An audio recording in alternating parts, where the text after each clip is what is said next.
उपस्थित सभापति तथा समस्त अतिथिगण उद्देश्य मु आम परिवार समस्त सदस्यों तरफ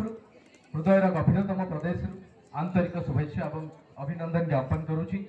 मंच में अनेक अतिथि अच्छा समस्त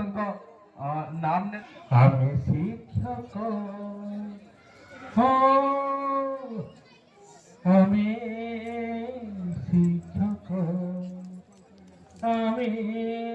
शिक्षक उदासीन मोर प्रिय देवव्रत सार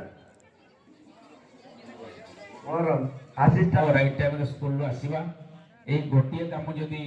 संघर प्रत्येक